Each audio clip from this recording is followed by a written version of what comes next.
Episode number 207, season 14, episode 3. We're back with Steve Jones and Kieran. And I don't know, Kieran, do you want to say your last name? We have on the previous shows, right? Yeah, Kieran Wortham. Okay. I wasn't sure if I couldn't remember. I forgot, duh. So we have an interesting show lined up for today, and we're going to be discussing the Codex Sinaiticus and Walcott and Hort and the revision, the how do you say, the Bible revisionism that's taken place over the last century. We're going to be discussing Tischendorf and what appears to be quite a large scandal to undermine Christianity through the corruption of the Bible by using fake codices to sell a Gnostic communist version of Christianity. Steve, Kieran, welcome back. Hi. Hi, thank you. And Steve, you want to just start diving right in? How did you land on this topic? Most of it had to do with what I thought was an empty side of the Dead Sea Scrolls as to why they needed the Dead Sea Scrolls to complete a puzzle. And I mean, a lot of this has to do with, to be honest with you, one of my first classes in Greek and things, I spoke with Kieran about this a while back, that I had actually taken a bunch of classes and in early Greek and history and stuff like that. And the professor was also a priest. I started getting into squabbles because it seemed like there was a kind of a tainted underneath to the whole thing. He was kind of pushing early church fathers that, if you look them up, really weren't church fathers. We were actually translating. In fact, I translated most of the Book of John, me and another student, and it's the things that we were translating didn't quite match what was being pushed.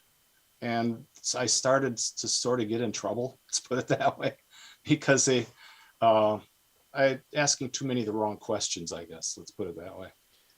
Don't ask questions. So about 4 months ago, you and I did a show on basically the faking of the Dead Sea Scrolls and how one of the first projects the CIA did, if not the first project the CIA did, 3 days after their inception in June 1947, was hold a conference in Seelisberg, Switzerland, where all of the players came together to essentially what appears to have faked the Dead Sea Scrolls, which eventually led to the Vatican II issue and a whole bunch of other stuff. So I recommend... Well, let me correct that just a little bit. I mean, that's all right what you said, but what I found out kind of since we did the first Dead Sea Scroll thing is that the real Vatican II actually happened during World War II.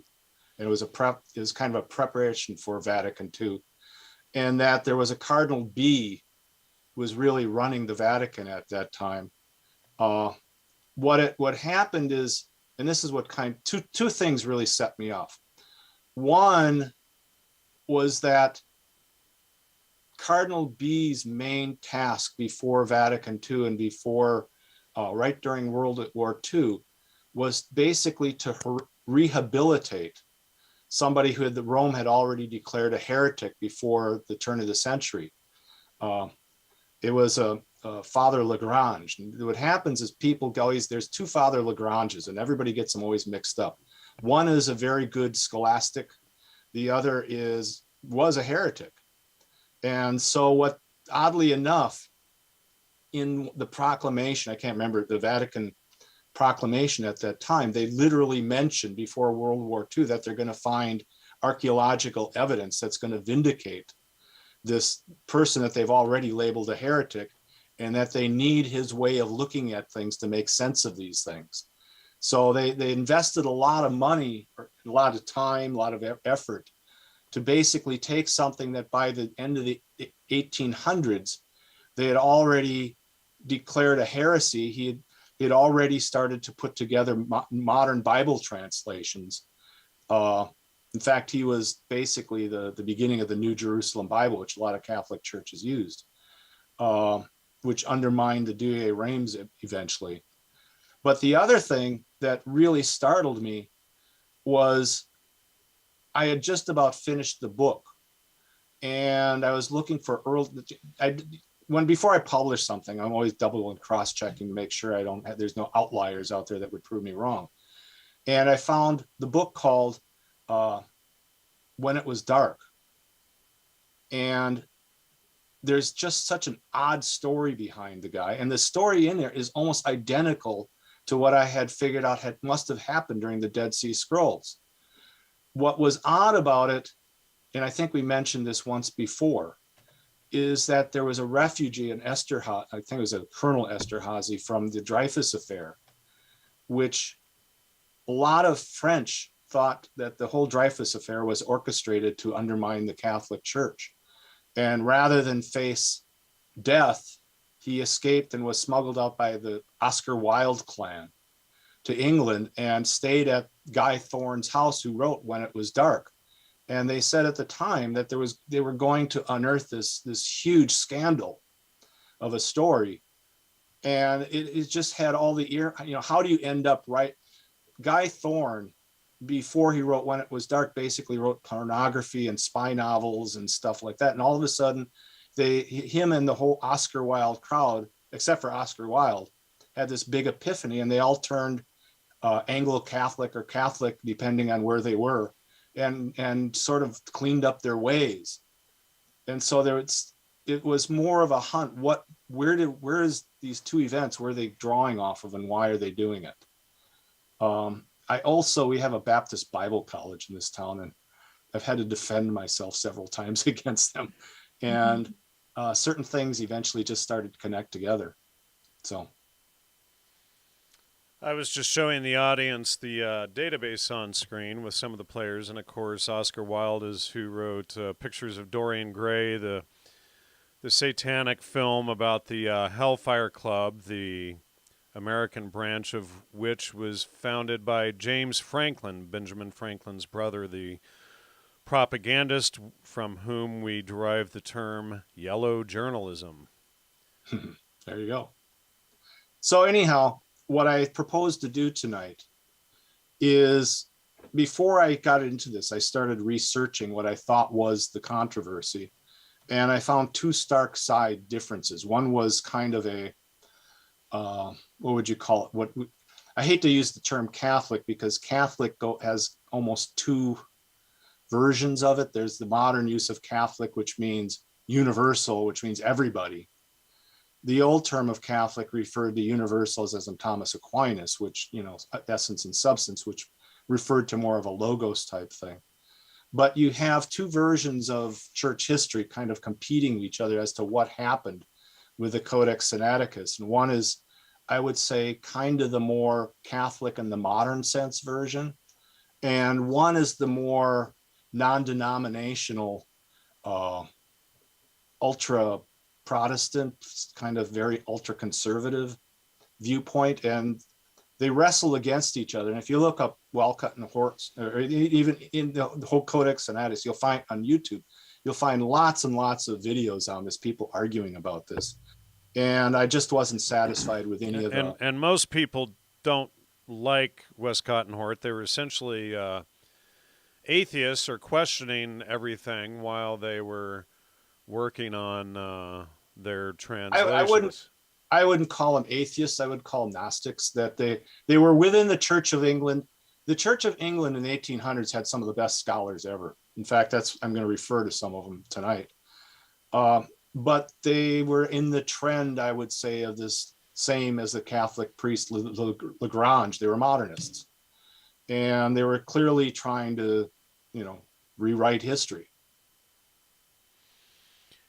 So, okay, so why don't we delve into Tischendorf? What I'd first like to do is to go back, because you have these two points of view. I think you have to go and examine these 2 points of view, because what they did is you ended up with 2 versions of Christianity in the Western world, 2 kind of stories or mythologies, even if you want to call it that. One was the Catholic version, whereby you have Peter and Paul somehow making their way to Rome, and they established the papacy. And in 325, they have what's called the Council of Nicaea, which kind of locks down Christianity as to what the basic tenets of Christianity is for, and how they're going to organize. At the time, churches were all over the place, and so they organized Christianity. The other opposing point of view is that the Catholic Church was a fraud, and always was a fraud, and it was a fraud by the Roman Empire, and that the real Christianity came through what they called, there's a video out there, you can watch it, by Chris Pinto on the Tischendorf controversy, and his point of view is that the authentic church went through really what amounts to is the Cathars, and they misportray so each side is sort of misportraying the other to some extent. And so I think that what you have to do is you got to clean that up a little bit before you can go into stuff. The basic view is that Western Christianity was started by either this kind of ne'er-do-well group of they believe are Bible believers, but really are closer to Gnosticism in a conservative way. And the other side is that the church was entirely made by the Pope, and the Pope defined Christianity for the next 2,000 years. And I don't think either one is entirely tenable. So where do we go from here in the discussion? You have anything you want to add to this, Karen? Well, I was just thinking before I got on here about, in an email exchange, you said, Steve, that the diatessaron is the key to basically understanding all of this. It is a key. Yeah, it is a key. I don't know that it's a crucial part in all this. I don't know that's definitive or anything, but it's a crucial part to all this. Yes. And that has to do with a lot of other readings that'll come up. What I'd like to start off though is with a hymn. Okay. This is an odd sort of thing. And so have you ever seen the movie Chariots of Fire? Yep. Long time ago, like in the early 80s or something. So in the United States, when we have a big affair, kind of a patriotic affair, or a big church convention or something like that, we may sing something like the Star Spangled Banner. We may sing, you know what I'm talking about. If you go to a big affair of that sort of similar caliber in England, they obviously don't sing the Star Spangled Banner, and they don't really sing God Save the Queen either.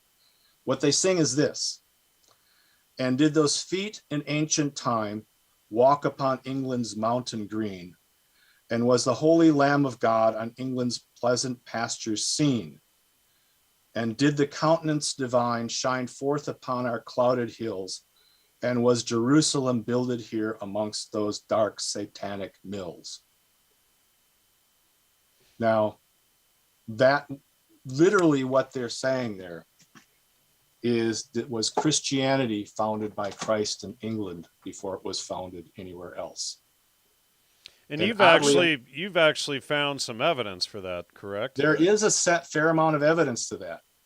And so what I'm going to do is quote a little bit here from another book. And again, I don't want to call this stuff mythology, because there's some points, I think, to all sides here, but this is something that people truly believe on some level or another. So what I'm quoting here now for is the conclusions of a book called, and I think this is important because ultimately what we're going to end up with is with the King James Bible. And the King James Bible is a product of the Church of England.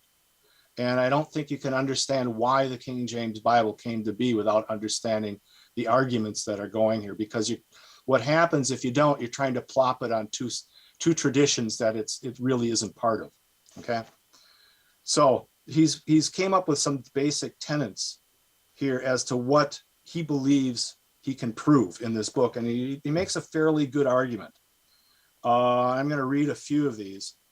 One of them, it has to do with ancient Druidism. And that Druidism, as it is today, is really a Gnostic religion. But back then, it was more just a philosophy that, oddly enough, believed a bunch of Christian type principles, but didn't have Christ. And so he's asking the question is, what deposited this religion in England before Christianity? The other thing he's saying is that England actually had a war. Here, I can just read it out. The only religions persecuted by the Roman government were the Druidic and the Christian. Point 4, that the common persecution of the great military empire which Britain was engaged in, incessant hostilities from 43 to 118. And it goes on to here that the first planters of Christianity in England was Joseph of Arimathea, where he deposited in the Isle of Avalon and Glastonbury. And he goes on to say that that among the earliest converts of Joseph and his fraternity were Gladys, Pomponia Graecina, the sister Gladys or Claudia Eugene, the daughters, and Linus, the son of Caractacus, prince of Siluria and military dictator of the national forces against the Romans. So what he's making an argument here for, and let me just clarify these a little bit, is that there's an ancient legend in England, and there is some substance to it, that Palestine needed tin to make its weapons and to make its pottery and things like that. And what they had is a trade going back and forth between that portion of England where Glastonbury and stuff is, and that at some point Christ had come along and did his early ministry before being recorded in the Bible and around that area. And so there's no real documentation evidence for it, but there's evidence and legend, and oddly enough, some of it actually pulls through.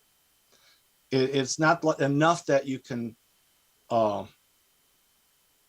of firm it up for sure, but what happened is that there was a war going on between England and Rome at that time. And the King of England eventually surrendered, and they took him to Rome, and basically the whole entire royal family was deposited in Rome. And when Paul goes to Rome, he actually goes and stays with the English royal family. So the belief is that after the crucifixion, Joseph of Arimathea, who was one of these tin traders, actually took some of the relics and remains of Christianity, took them to Glastonbury. And that's where the first church was. So what happens now, so Rome gets going. The Roman Empire is fairly powerful, but we've got this impression that the early Roman Empire was this big, powerful thing. But the fact of the matter is that about this time, the Roman Empire is in decline. And what happens is we are normally taught when you take religion classes that the Catholic Church brought Christianity to England, but by the time it was supposedly brought there by Augustine of Canterbury, but by the time he gets there, there's records there, plenty of records that it was already there, and nobody can quite explain that. So by the year, I think it's 225 or in there, the Roman Empire was actually split, and the Emperor of Rome had deposited authority within his two sons, and one was in the east and one is the west. And having been to York, England, I know this for a fact, that you go to York, England, and York, England was actually the center of the Roman Empire from about 200 on. So much so that when Rome got in trouble towards the end of the century, it was the English troops under the head of Constantine the Great who went to Rome, fought the Battle of the Milvian Bridge, picked up the entire Rome, the authority of Rome, and moved it to Constantinople. Legend has it that Constantine's wife, or mother, I believe, was actually a Christian. And so what you've got, and even when the records show that after Constantine came, the person who records the history is a guy called the Venerable Bede. In the end of the book, it tells about the conversion of England to Catholicism. And there's a big conference called the Conference of Whitby. And they're arguing as to which is the authentic form of Christianity. And you can always tell this because they're always arguing about the dates of Easter. Somehow, English Christianity had the dates, this very same dates the Orthodox Church used, and they were convinced to, whether it was the power of Rome or whatever, but they eventually switched to the Roman Catholic version of when Easter was. The question is here you have a very strong power, enough of a power that's able to rescue Rome, move it to Constantinople. But so when you learn history now, you learn that it was Henry VIII who split from the papacy and that founded the Church of England. That's not really what the English people believe. And so when it came time to do the King James Bible, I think it's important to understand the fabric onto which that was made.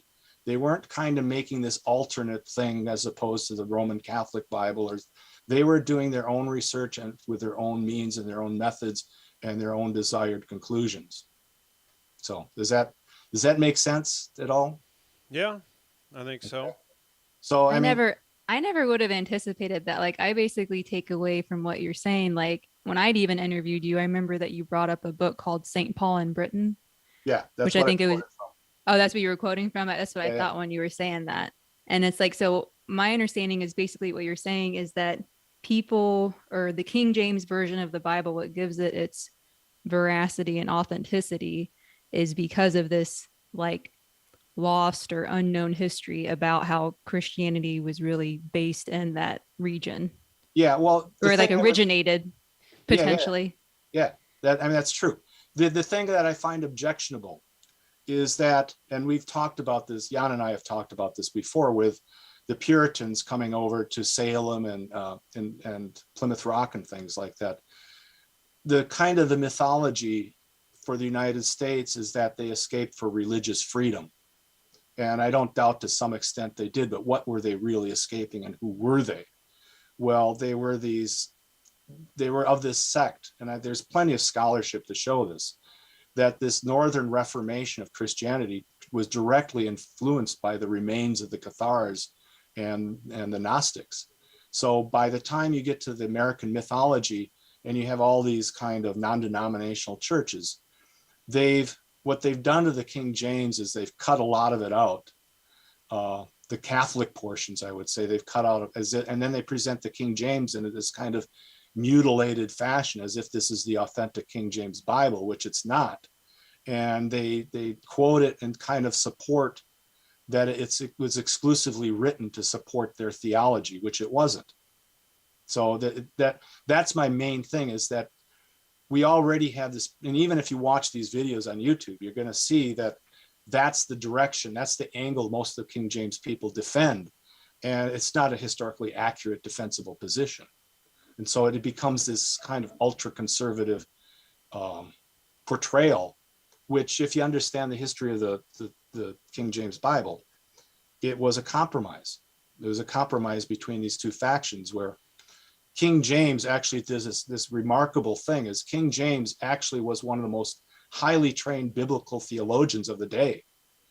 And even though he was being trained by this Calvinist theologian who didn't believe in rituals, they didn't believe in any kind of sacramental theology of any sort. And he was getting training on the side to see if this guy name was Buchanan, whether he was actually teaching him the right thing. So this tension, this kind of logos-like tension of, where you got to ferret out the contradictions and stuff, like, made James one of the most learned Bible scholars of his day. So when he came up with the idea that he was going to write the King James Bible, he literally took the Catholic forces and pitted them against the Calvinist forces, theological forces in England and Scotland, and said, you guys ferret it out. I'm not going to allow anything in the Bible till you've argued it to death and proved that the theology can survive both of your criticisms. That's brilliant. Yeah, and so he triumphed. He really healed England at the time, because there was this kind of dispute between Scotland and England. And it basically not only came up with one of the best Bibles that's ever been written, he basically healed his nation by doing it. And that's really the context by which you got to look at this whole thing. All right, so is here a good place to go into the Church of the East and Tischendorf? Exactly right. And the issue of the Ottoman Turkish Empire? Yeah, no, this is exactly the point we should do that. All right. Because what happens is that about the time of Martin Luther, there was a Roman Catholic scholar named Erasmus. And he realizes that the Latin text is deficient. So now, and this is why you've got to see the Roman Empire in decline at this point, because there's no printing presses. There's not a lot of, typically you think of monasteries and scriptoriums that are writing these things down. The average Latin Bible, a lot of these people couldn't read anything. They were just doing it. They were just doing it by rote. They would go in there and they'd write things that they literally didn't understand. Some of the Latin Bibles were pretty good. Some of them were pretty bad, but they were just the best that people could do. A lot of times people have said that they would have parties and invite people over. They'd get a copy of the Bible and one person would take one section, another person would take another section until they had a Bible. And then whatever errors they made would get passed on to the next family. But by the time of it, a lot of times people analyze texts. You look for, one or two versions of something and you think you found something. But now we know there's 5,000 versions of the Bible out there. Portions of the ancient Bible, which is an astounding number of artifacts to draw off of. So what you got to see, though, is that the Latin text was in various degrees of corruption. Whereas at the Council of Nicaea and the councils following that, you had a basic problem between Latin and Greek. And so the Latins, basically not understanding the Greeks, accused them of heresy, and they've just split off. Now, since then, even the Roman Catholic Church has apologized and absorbed some of these factions. But at the time, you have this separate tradition based, as we've said in the past, around Edessa and Nicetas, that weren't changing anything. They were making very reliable documents, very reliable Greek Bibles. So when Erasmus comes along and realizes problems with the Latin text, he goes to the Greek and translates his own Greek version. And that Greek version is eventually what becomes the King James Bible, the basis of it, I should say. So what happens is, as we've argued before, I said a lot of the time scholasticism, a lot of this stuff came from the East. What we call Western tradition, a lot of people would say the King James Bible is the center of Western tradition. Its scholarship really comes from the East. So what's the difference really then between the King James and the Douay Rheims? Because my understanding from what you said before is that the Douay Rheims, it originates from the Septuagint. Yeah. What happens is you have two different versions of this, and really none of them are 100%. That, I think one of the things is that Protestantism has sort of taught us that there's such a thing as a pristine text, that this is the very Bible of very Bibles, and we can somehow get back to that. And that's we can to some degree, but there is no perfect text. So what happens issue is it's a simulacrum, and you really can't get back to the original. We don't know of any first copy. It's copies of copies of copies of copies throughout time. Right. And so the modernists want you to believe that historical criticism and literary criticism started in the 1800s. But the fact of the matter is, historical and literary criticism went back to the beginning, because people from the beginning had to decide what was the best one. So the ancient Hebrew text, for instance, to answer Kieran's question, was actually all in Greek. The Old Testament was originally in Hebrew, but that Hebrew, we have no knowledge of what that Hebrew would have been like. We can recognize Hebrewisms within the Greek text that don't translate very well, but the text was all Greek.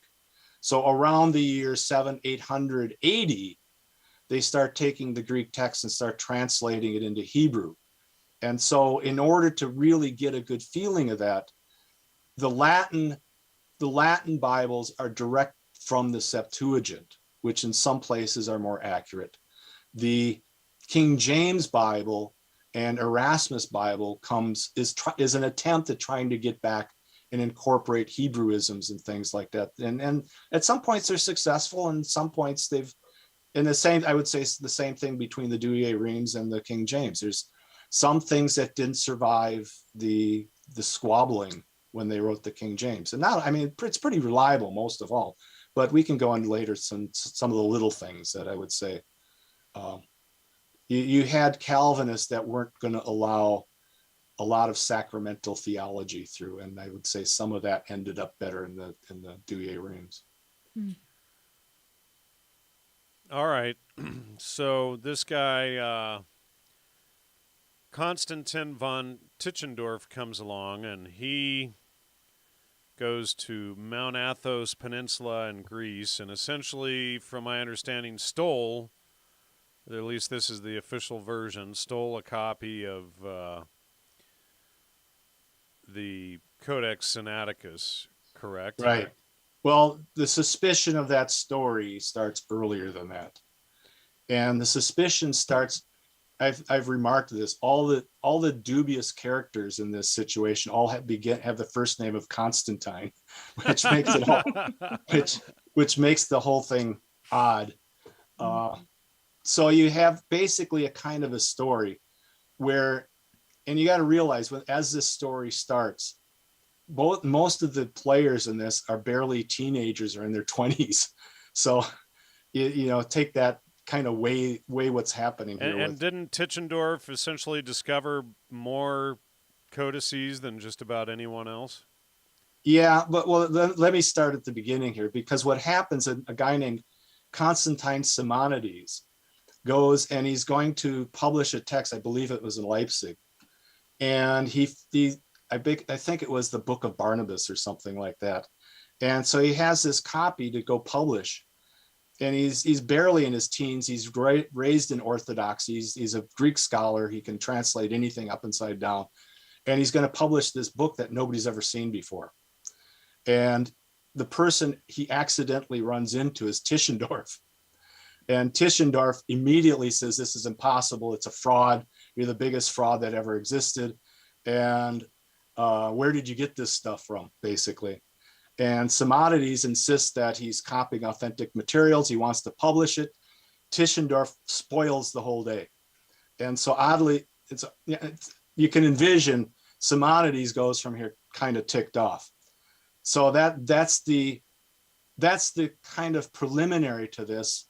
Tischendorf would have you believe that he's just going kind of randomly through countries. And I always think of the Leakeys trying to find first man. He's driving by a refuse pit and assumes that refuse pit must be where the first man was. So he starts digging in this refuse pit. Why would you dig in this refuse pit? Well, why would you just pick up out of all of is Christianity? Why would you go to just go target these places? And why would they even open them up to you? Well, here's the thing is I've been to the gate of Mount Athos Peninsula. And, that area is called the Three Finger Islands. They're really peninsulas. And it's about a 50-minute, hour-long trek, dirt road across the desert into Turkey.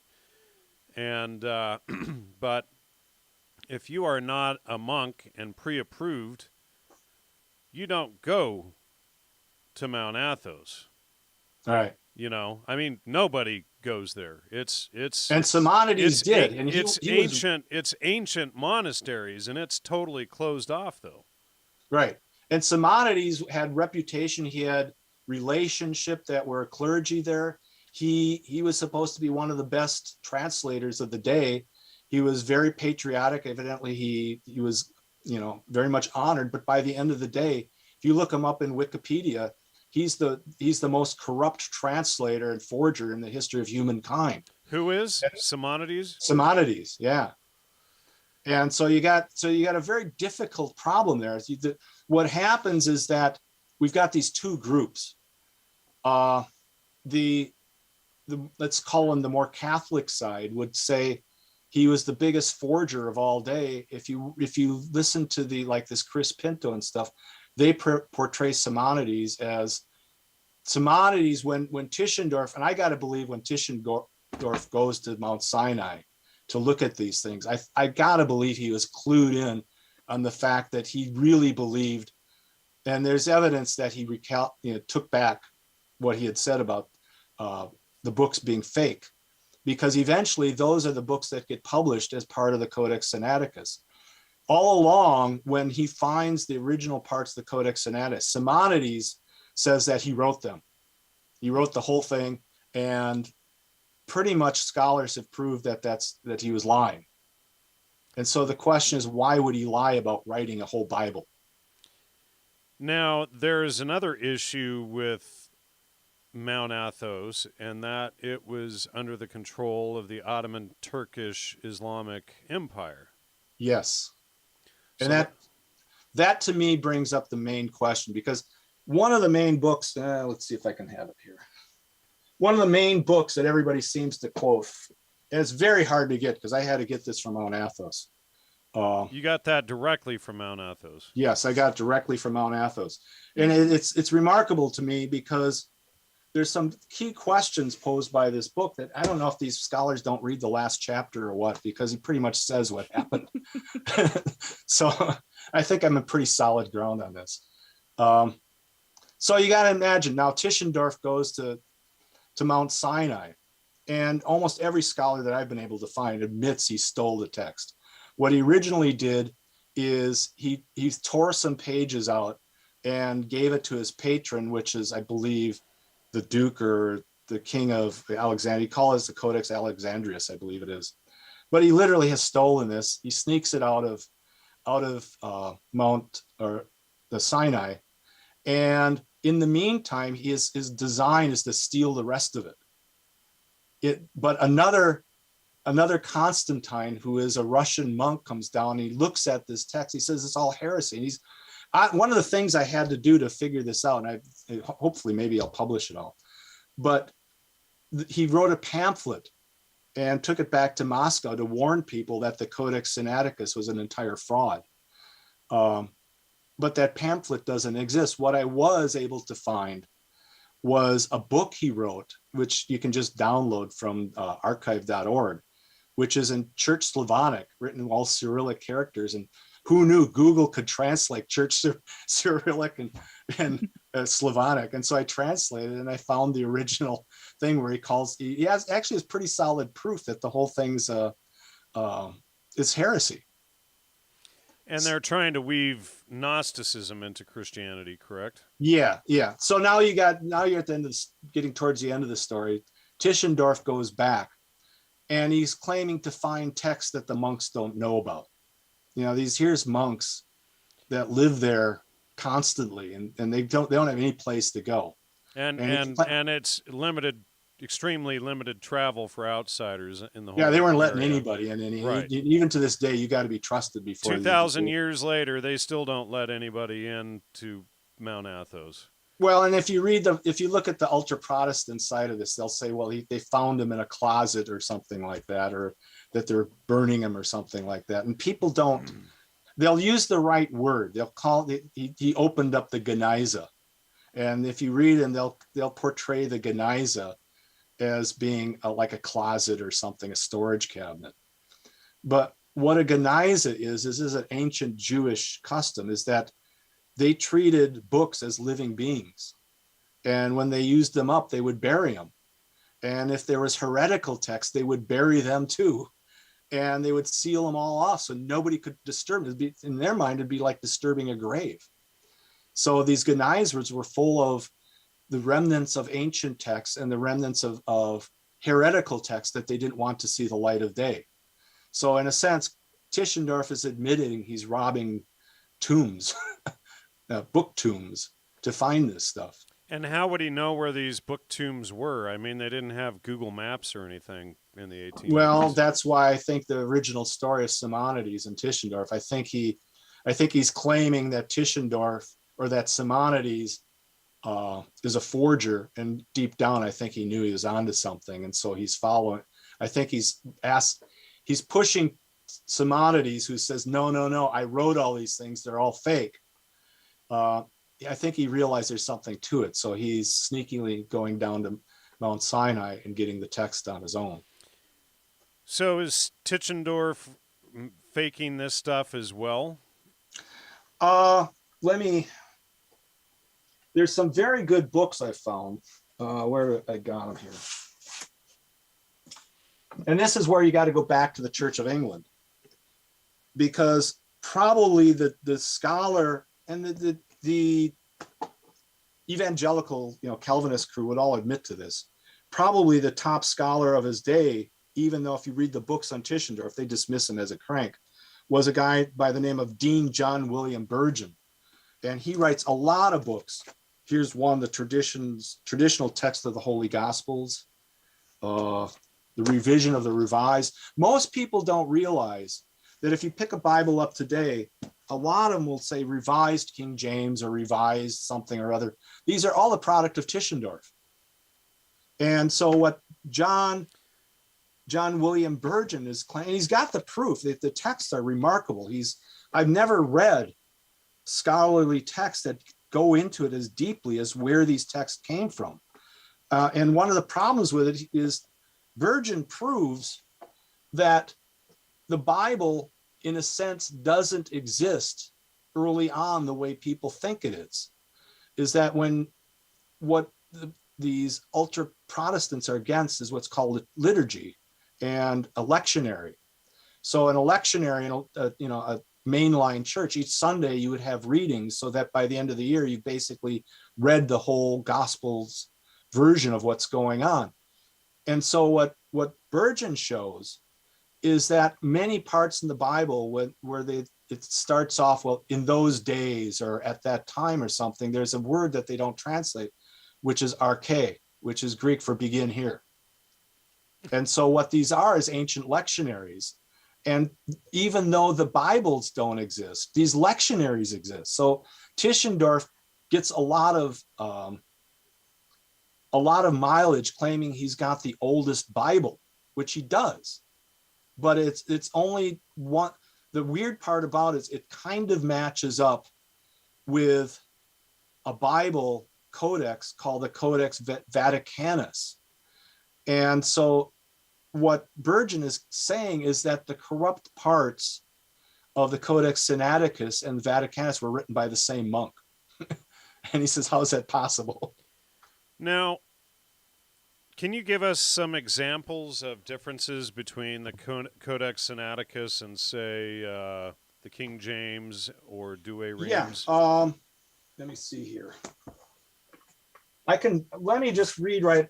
The main one, if you want to just look at and check it yourself, what Burgon has a whole pile of list of all the things that have been corrupted. But the main one is if you've got a revised standard Bible, just look at the end of Mark. And what Tischendorf has basically done is he's sliced off the whole last portion of Mark, which has to do with the resurrection. And if you go through this stuff, you're actually going to find place after place where you normally would have to make some commitment as to Christ's divinity or something like that. They basically have softened it all up. And I think Jan and I were kind of discussing it before. This is all oddly going on about the same time Karl Marx is starting to formulate Marxism and things like that. And it's odd that the texts that they're coming up in these new Bibles are oddly sympathetic towards a Marxist point of view, if you want to put it that way. Right. Anyhow, this is straight out of his book, The Cause of the Corruption of the New Testament. Numerous as were the heresies of the first 2 or 3 centuries of the Christian era, that almost all agreed in this, that they involved a denial of the eternal Godhead of Son of Man, and that denied that he is essentially and very eternal God. And then he goes on saying this is the core of Gnosticism. And so what happens is there's not a lot. I haven't gone through it in a sense of translate because most of the examples are in Greek. And I don't know that anybody's actually gone through them, translated them all into English to say, well, this is what's going. But in general, what they're doing is they're fudging all the hard bits, so that if you had to make some sort of commitment to something, they've softened them all up so that you don't really have to make a commitment, if that makes sense. Yeah. It's not a firm, Like accepting Jesus Christ's name. right. And so what happens is the Calvinists' charge is that it's a heretical, it's basically a softened text. Then they're right in that. They're looking at this, they're missing the point of view because they aren't liturgical churches that use lectionaries. And so their preference is to see the Bible, the King James Bible, as the one authoritative Bible. And that's not, you can't quite do that. So the other side is then they give Tischendorf and his followers believe they've got the oldest Bible, and oldest means most authentic. Burgon basically goes through all this and says that's not true. It just can't be true. It's basically a subtle way of preparing the world for a more socialist point of view, I would say. Now, let's go into the Ottoman Turkish Empire and the Codex Sinaiticus. And you had said that Tischendorf wouldn't have been able to even remove the Codex Sinaiticus from Mount Athos without approval of the Ottoman Turkish Empire under penalty of death. Right. And this is from this book again. Okay. I had gotten this book with the idea, well, maybe Simonides was right. Because I sort of, the only things I could really find that were, at least they believed they were honest, was that Simonides was right. He wrote this stuff and Western Christianity was following a fabricated text from the 1800s. This book actually shows that Simonides did not write the Codex Sinaiticus. It wasn't. So the question was, why then would he portray this as being written by himself in a forgery? And it's astounding to me that people quote this book, the people who are able to get it. So what you're saying is that in order for him to get the Codex out, he lied and said that he wrote it so that he could get it out of the No, Simonides didn't get it out. Tischendorf stole it. Okay. But evidently what Simonides had done is he found a treasure trove of ancient texts, of ancient biblical texts. So what do you do if you're, and so at this point in time, it's all the Ottoman Empire, which is Muslim, and you were at the mercy of the Sultan. What do you do with these ancient texts? And especially if you're, say, hypothetically in process of transferring them to Mount Sinai, or trying to disperse them through Christianity or bury them, and someone catches on to you. If you found an ancient text in this point in time, and I can quote it from the book here. Let me just read a section of here. The discovery of these manuscripts and library may be considered as one of the most important events in the history of Simonides. It must be remembered that Mount Athos is subject to the Turkish government, and that the sole law throughout the Ottoman Empire is the will of the Sultan and his officials. Skipping a little bit, but under a government such as the Turkish, where law is slightly regarded and the property of the conquered people little respected, the proceeding most natural is that of concealment. So control of the power of the Turks over the Greek subjects, that life would be in absolute danger if it were known that a Greek had made such a discovery of property and not delivered it to the nearest officer of the Turkish government. He says despotism. So what would you do faced with that? You just, at Mount Athos, you discovered a bunch of ancient texts that would firm up the history of Christianity. Well, there's basically two choices, right? One is that he would sneak it out and risk being put to death. Right. Or the other is he would take it to the nearest Turkish official and have it taken to the Sultan and get it approved, which means that it would be an Islamic ruler-approved text. Yes, yes. Wow. So the question is, what they're saying is that he, as much as he could, as the text surfaced, claimed he wrote them. Because if he wrote them, he's not under the obligation of, they're not ancient documents. Right. So he doesn't have to turn them over. The question is that I asked Jan when I read that originally to him, I discovered that. What's Tischendorf doing? If he's taking these texts out of the approval, who's giving his approval? Because he didn't really steal them right off, in sight. He begged to borrow them, and he moved them to Moscow to have them copied and turned into a book he was going to publish. But once he did that, he said, I'm never taking them back. So they're not stolen like he snuck them out in a bag or something like that. They knew he was taking it.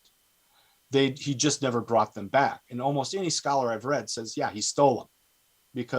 And so as payment, he gave Mount Sinai, the monastery in Sinai, a copy of this text the original ones that he gave to all the powers of Europe.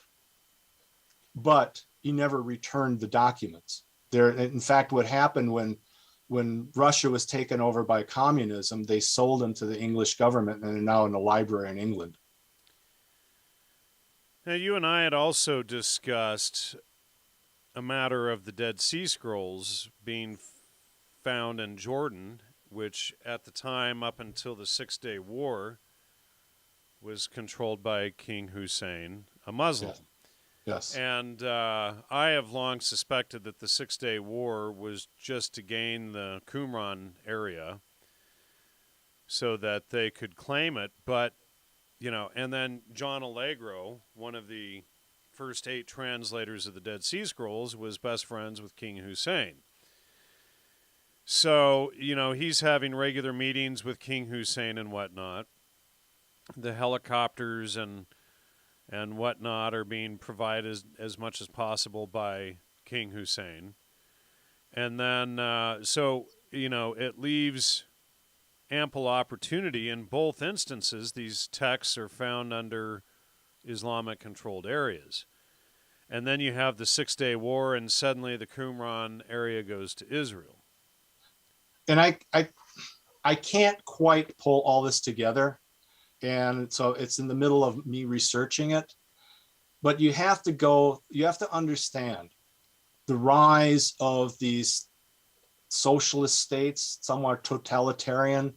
The empires and kingdoms of Europe are falling at that point in time. So Rome, for instance, has been taken over, what was called the Papal States at that time. The connection here is the Dreyfus affair, which I can't quite pull together, but it clearly has something to do with it. The papacy lost the Papal States. A large degree, if you became Pope, you admitted you were going to be sequestered in the Vatican. You couldn't leave, because if you left, you were going to be put under arrest, which would be the end of the Roman Catholic Church. So they stayed in Rome, and if they did leave, they bustled around the countryside and wherever they were, incognito, and it didn't really get solved until Mussolini, who basically established Vatican City and gave it back to the Catholic Church. The thing that I found that was questionable is what has France got to do with this? When you get to the Dead Sea Scrolls, there was and even the Church of the Holy Sepulchre in Jerusalem, there was an argument, were they going to turn it over to the Orthodox, or were they going to turn it over to the French Catholics? Well, the question, why would you give it to the French Catholics? Why? Because the Catholic Church was headed in France for. Well, that's my speculation, is that if I'm the Pope at that point and I can't have Vatican City, and there's no such a thing, and I've lost all the Papal States, and I'm literally under house arrest at that point, maybe even fear of death, maybe, who knows? What would you do? Well, now, who was threatening the Pope's life? Who would have arrested him or killed him? Well, you have a lot of the Italian. Oddly enough, the Italians that were left didn't want much to do with it at the time. Some did, some didn't. But Italy was very unstable at that point in time. So I don't have any specific name. It's speculation that if you're under house arrest, what happens if you leave? it's I Somebody would be scared of my life.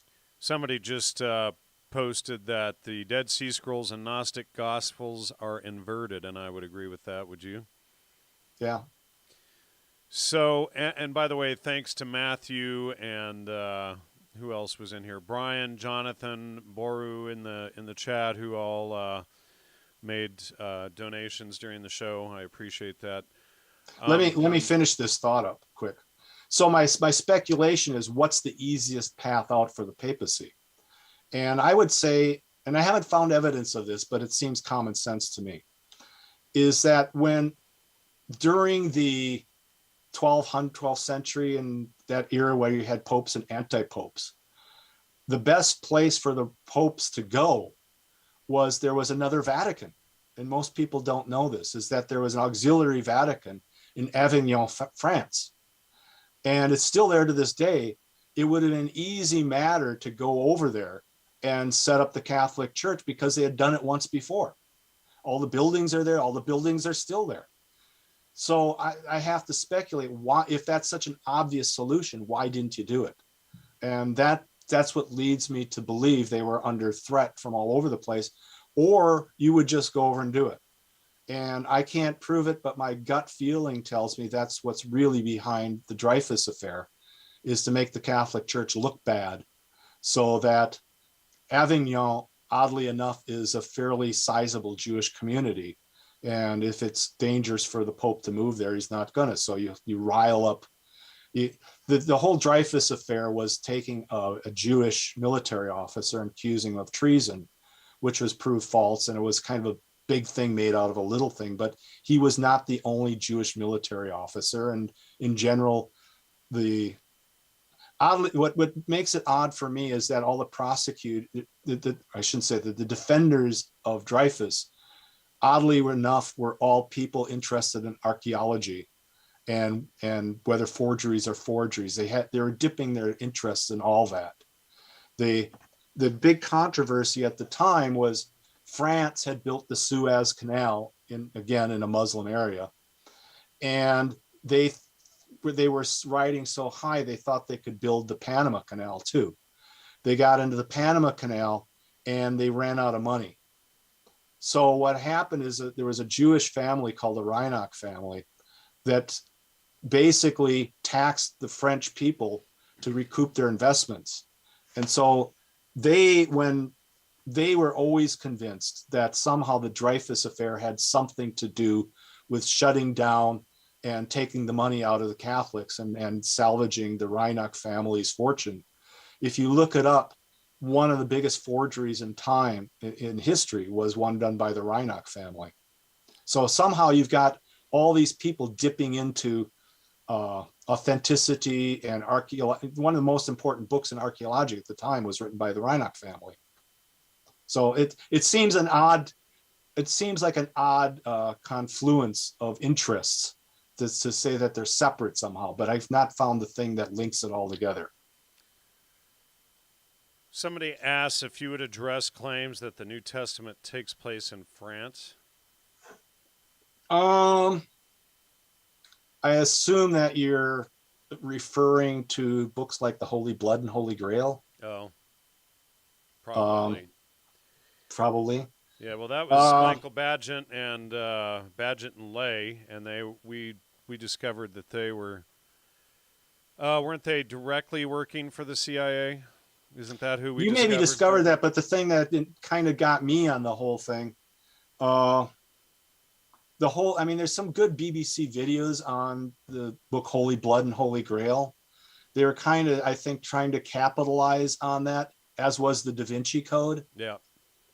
And so the thing was basically, and this is why this is one of the reasons why I brought the basis of English belief on the monarchy and stuff like that, is that there's another path for the legitimacy of European monarchies. Most people don't know this, but there's no such thing as Muslim kings and queens and things like that. Any kingdoms in Islam are basically got their legitimacy through the British throne. That And so what is legitimate about the British throne? Well, what they're saying, if you go back to my other story, is that the British throne was the first ones to accept Christianity. They literally believed outside of the papacy that that was the bearer of authentic Christianity was the King of England in that.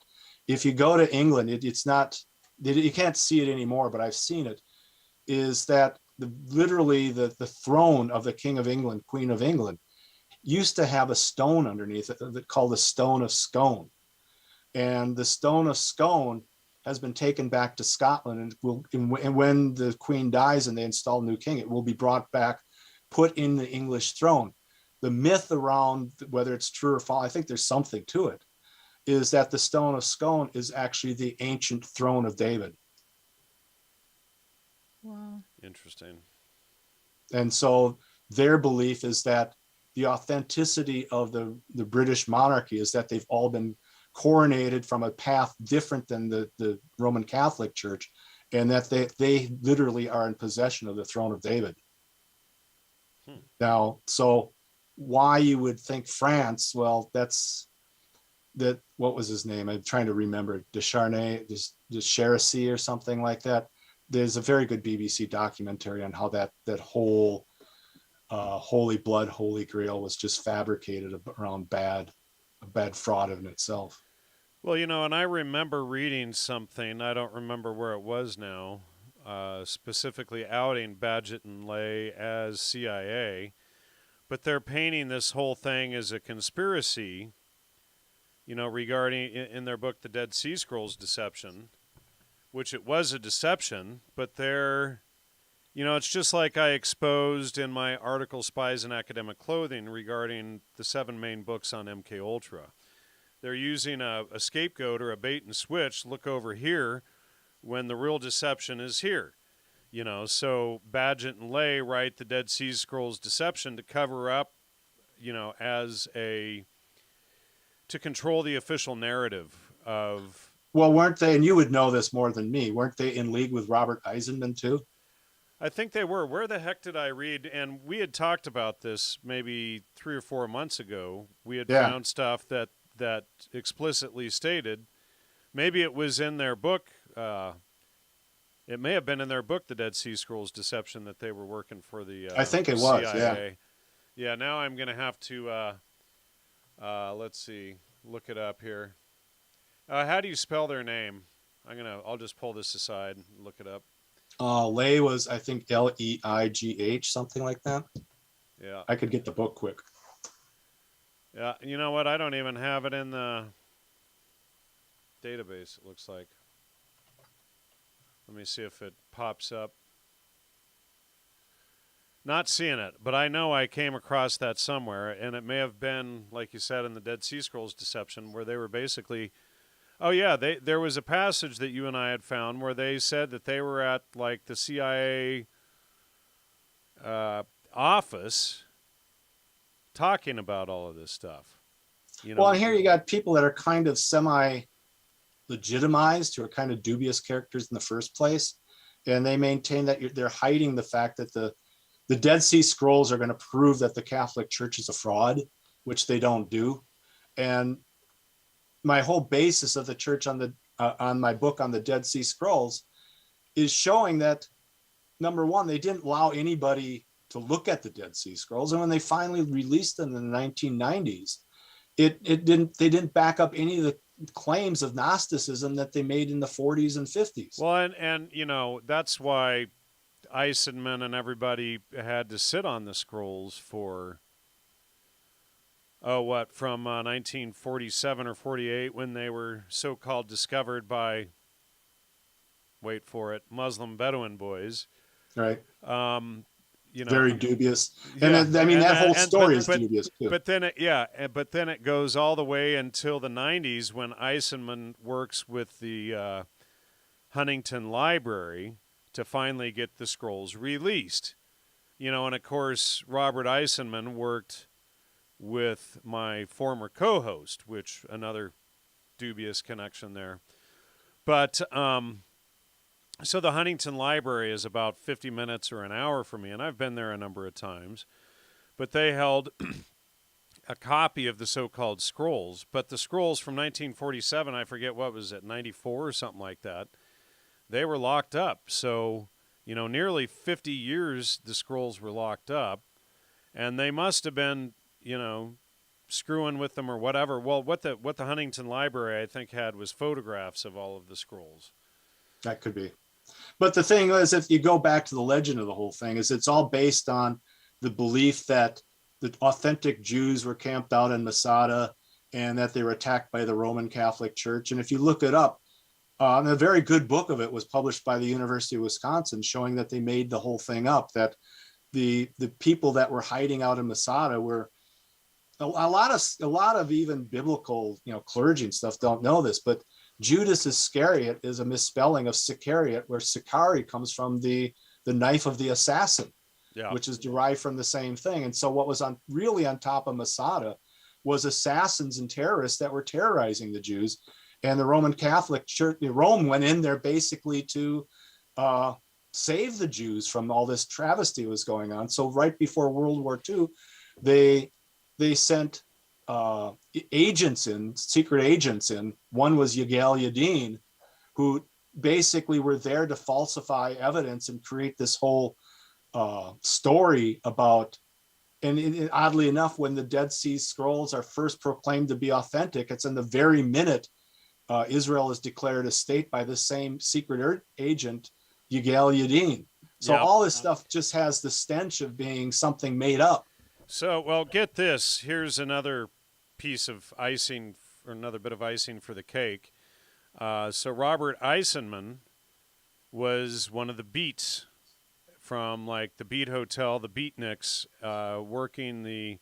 he was tied to, the pedophile murder, William Burroughs, and some of this other stuff. But, so I have a book of his where he stayed at the Beat Hotel, where Allen Ginsberg and Gregory Corso and Derek Raymond, Brian Geisen, Peter Orlovsky, etc., were all at, and Brian Geisen is, outed as CIA, working with Jiddu Krishnamurti, influences. And weren't they all connected with the Institute of Oriental Research?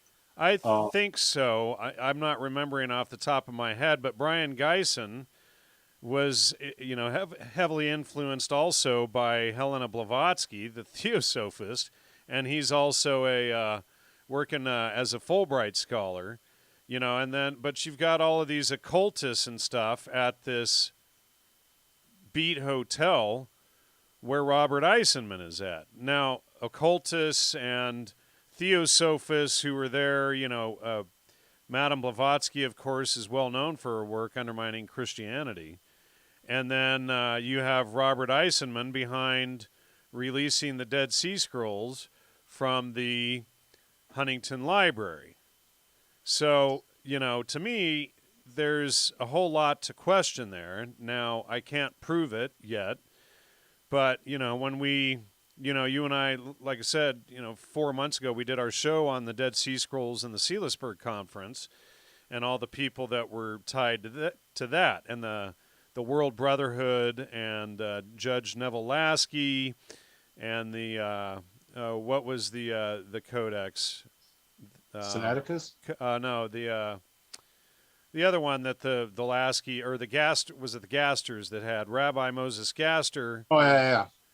And they were just basically the Cairo Geniza. Yeah, the Cairo. Again, they're robbing Genizas again. Right, the Cairo Geniza scrolls, exactly. Which, to just interrupt quick, when Solomon Zeitlin first goes and sees the whole Dead Sea Scroll thing, he says these are scrolls stolen from the Cairo Geniza. Yeah, well, I wouldn't be surprised, right? That was the first comment. That was the very first thing when the top scholar of his day, the top Jewish scholar of his day, looked at it and said, these are texts taken from the Cairo Geniza. And what's odd about, and this goes to my odd life. Here I am in the middle of Wisconsin, nowhere. And right across from I believe very near I think it was in Berkeley, you'd correct, you know this better than me, the Oriental Institute. The monk that I used to take care of here, he was friends with Seraphim Rose. And in Seraphim Rose's book, he was also a member of the Institute of Oriental Research, where Alan W. Watts and Ginsburg and all these people left. And he called them out as being all heretics and frauds. And he wrote an entire 500-page book on it, which I have, and I've read it. But oddly enough, evidently very near to that is a spin-off conservative Anglican Episcopal bishop in a seminary very close. And so one day I'm driving around. I actually had to get him from O'Hare Airport and bring him up here. And he tells me the whole real story of Alan W. Watts.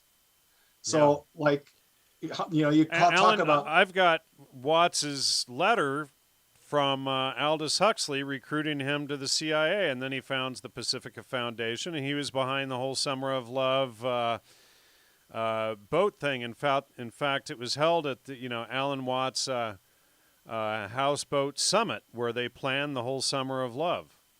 But isn't it the funny thing? What do they call it? Of degrees of familiarity or whatever separation, it is. Yeah. Degrees of separation. So here I am in the middle of nowhere. I'm just taking groceries and stuff and picking this guy up who's a monk who's the highest ranking monk in Wisconsin. He's basically had brain surgery and all this stuff. He's a very good theologian, but he's basically running a goat farm. And on the other hand, I'm just a chauffeur for a guy, for a bishop, to get him up. And all of a sudden I realize I've got 2 degrees, if not 1 degree of separation from this big event that hardly anybody knows about. And it really was a pivotal thing. And it's this whole crime. So we have one question here. Under the Sun asks, would you mind describing the KJV in a few sentences based on your research? I would defer to Dean Burgon's remarks. He said it's not perfect, it's not ancient, but it's built on the absolute best research we could ever got, and that we should at some time revise it and make it even better. But he said there's nobody in the world he can imagine that could do a better job than what they did. Than King James himself. Yeah. And so what his recommendation is, and I think I would have to concur with him, is that you accept it as it is, as being as close as a mistaken humanity is going to get. And then you look at the parts that are a little bit error and you realize that there's other things out there. The biggest error, I would say, in the King James Bible is the Lord's Prayer. And that normally we translate that, give us this day our daily bread, where all the ancient Greek texts literally say, give us this day our super substantial bread, which means that the King James Bible misses that key point. And I would say that's my biggest criticism of the King James, is that clearly the Lord's Prayer is a communion prayer, a Eucharistic prayer. Del Bridge asks, why do so many Christian denominations exist today? Also, God bless you all. And thanks, Del, for the $10 donation there. I think a lot of them, number one, I think that people's hearts kind of know a fraud when they see it. And I think so many churches have adopted the revisionist approach, and that just doesn't ring true to them. And so they go to somebody who thinks that you can get the fullness of Christianity just by owning a book. And so you have a lot of quote unquote pastors running around. They buy the book and they somehow speaks to them and they think they're representing Christianity. They may be representing a part of it, more power to them to the degree that they are, but they're not really representing the fullness of Christianity. And so what happens, I don't think they have the binding education, the binding system or anything to keep them together. So they all spin off to do their own thing. Sarum says, and this is going back to your point earlier, the English monarchs are also baptized in water from the Jordan River. Do you know anything about that? I don't know anything about that. I wouldn't doubt it from what I know. All right. And then I know there were some other questions that people had. Daniel, I know you had a question. Let me see. Okay, so Daniel asks, what of the Orthodox Church? If you read the New Testament Pauline letters, many of those churches are still there to this day. How is the Orthodox Church not a way to the one true church? Thanks. I wouldn't argue that they're not. I guess I don't think any church is perfect. I think different churches are better things. I know we've had arguments and talks about the Mormons. The Mormons seem to have a handle on certain things other churches don't have a handle on. Well, everybody seems to have a handle on something, and other things they're totally off on. Yeah, and I think the whole idea of having a one world church under these, it's kind of like the King James Bible. It's a noble idea. And if we could synthesize all these truths, and we'd have but how are you going to do it? The fact of the matter is we're human beings, and we just screw up a lot. And I don't think there's anybody, even though it's a desirable thing. I was almost ordained in the Orthodox Church. I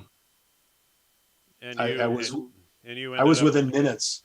Let's put it that way. And you ended up going with the Anglican, and I'd be really interested in going that direction too and checking that out. I think you had gone that direction, right, Kieran?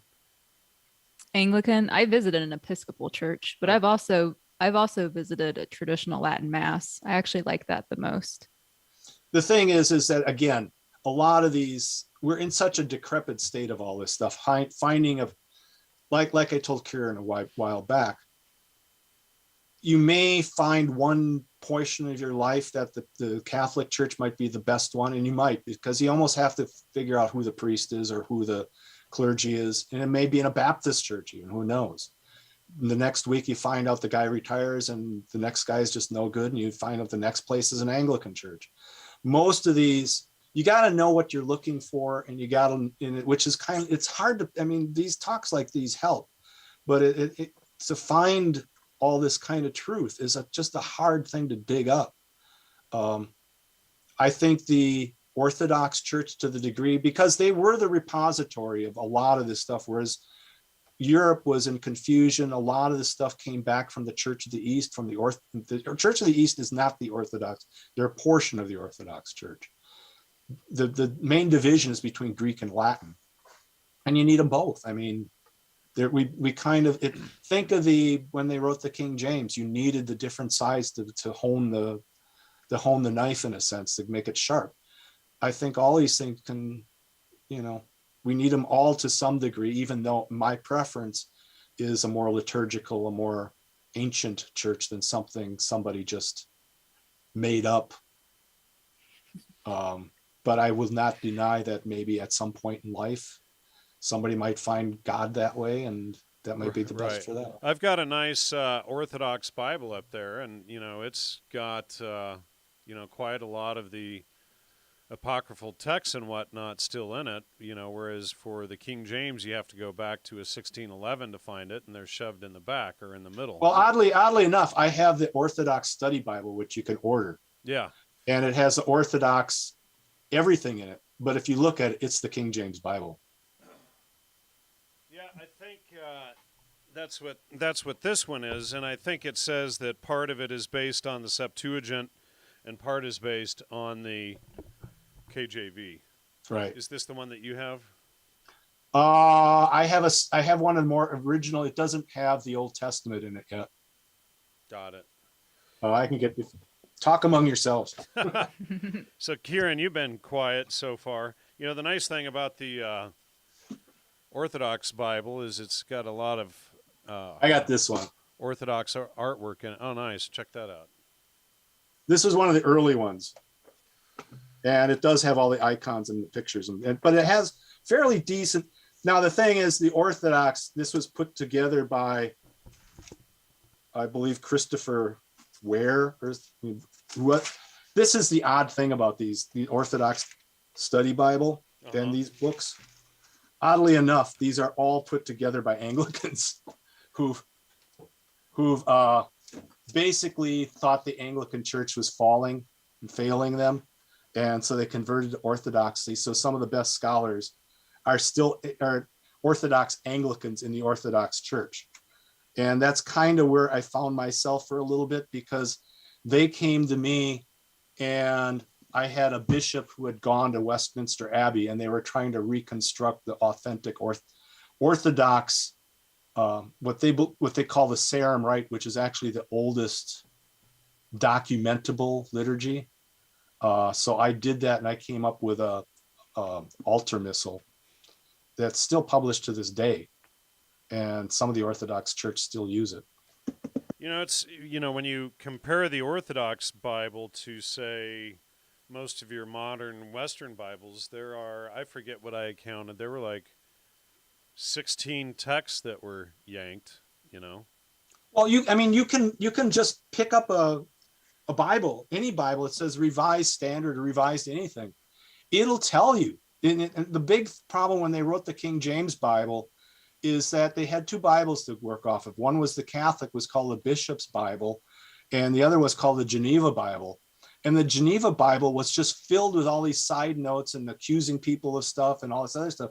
Pick up any Bible today, you'll see footnotes all over saying other scholars say this, other writings say this. Most of these things, according to Burgon, are half made up. It's just some letters different or something, that you say, well, where do I find the changes, what they did? Pick up any revised Bible. They'll tell you exactly where they changed it. It says actually in the book where they changed things. Oh yeah, pick up any Revised Standard Bible, turn to the end of Mark. It'll tell you exactly where they feel they'll still have the end. Most of them will still have the end of Mark in there. They'll just call it dubious. Because of the Codex Sinaiticus. Because of Tischendorf. It's all because of Tischendorf. And so what happened is, in order to get the Tischendorf's Bible put through, that's where you get the what's his name? Westcott and Hort. Yep. They literally came up with a new Greek lexicon to match that Bible to make it true, in a sense. So it's kind of like what's happening today. If you don't like what the term gender means, you redefine it. So they went through and redefined all these words to match, to make it true, in a sense. Well, I'm just looking in the back of the Orthodox Bible here to see if they put a note about that. No, they wouldn't do that. There's no way they would do that. Yep, I didn't see one.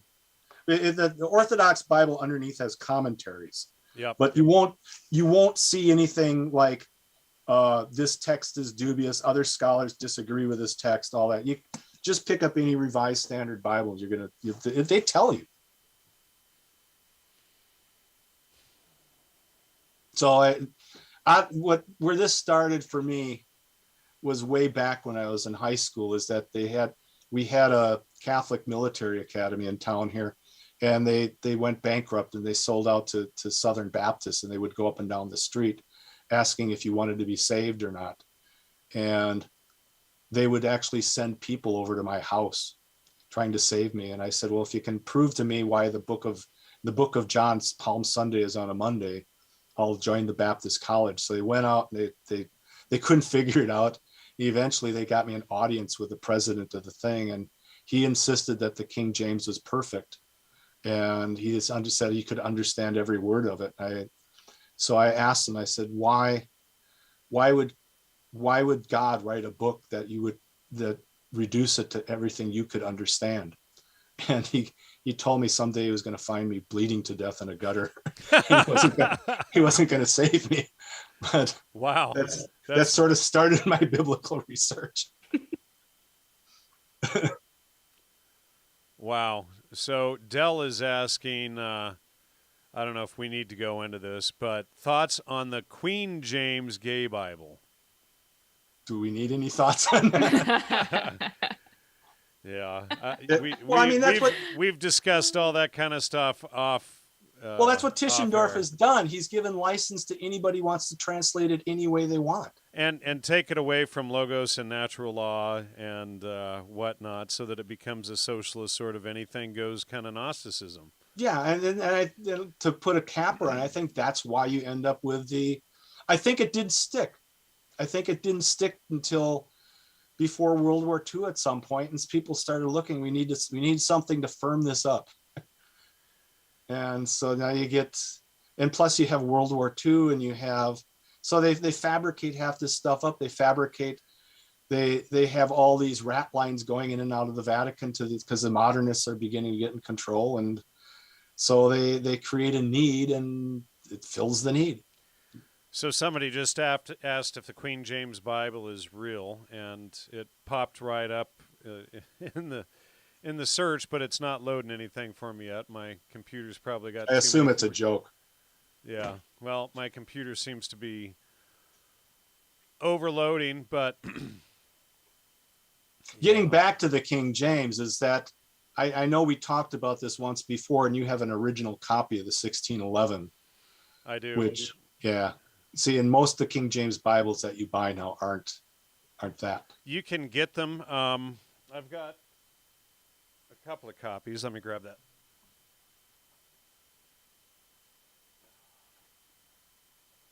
This right here is page for page, letter for letter, a complete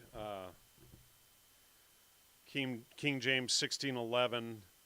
You know, and obviously there were misspellings and whatnot that were later removed. I'm not sure if, I think it wasn't until like 1637 before they had the errors removed. Like I think one of them was like they forgot to put the not in "thou shalt not commit adultery" and stuff like that. But there was a lot of spelling errors and whatnot, and it is in Old English, so you get your SF. Things. It takes your mind a few minutes or a half an hour or so to start seeing the SF changes, because F's used to be S's, S's, F's, blah, blah, blah. F's were S's. S's were F's, I should say. Yeah. But that you got to understand, the King James Bible was designed to go along with this. And I can't see that. Can you hold it up a little closer? It's kind of hard because it's red on. The First English Prayer Book. There you go. Yeah, this is the Book of Common Prayer.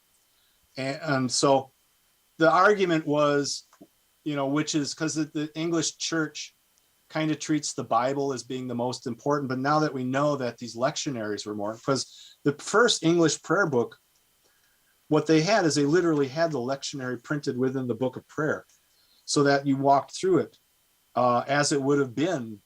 And now that we know that the lectionary kind of preceded that. I don't know if you can see this is a kind of a funny story. I don't know if you can see it, but you're gonna have to hold it up closer. You got too much. I've got light going into it. It's blurring it out. See, some of the text is written in black. Yeah. There you go. Hold it up a little closer. Closer. Back off just a little. It's trying to get it, not quite. Yeah, but you can see that some of the text is written in black, and some of it's written in red. The black is actually what you do during the service. The red are raw laws, what's intended, the rules you don't break. And that's where you get the name rubric from, because they're rules written in red. Rub means red. So there was such a controversy when, after they wrote the King James Bible, they have the infamous black rubric, which became controversial in England at the time. So they sent the Book of Common Prayer off to be printed, and it had a rubric in there that the Calvinists didn't like. So they voted on it and said to take it out, that they couldn't have that rubric in there. So when the printer came back with it, he just turned the ink into black. So they could get away with the rubric being in the Bible. It just wasn't read anymore. See, and just to show people, this is written in Old English. You can read all about Solomon's Fong. Solomon's Song. But this is also published before English was standardized as well. Yeah.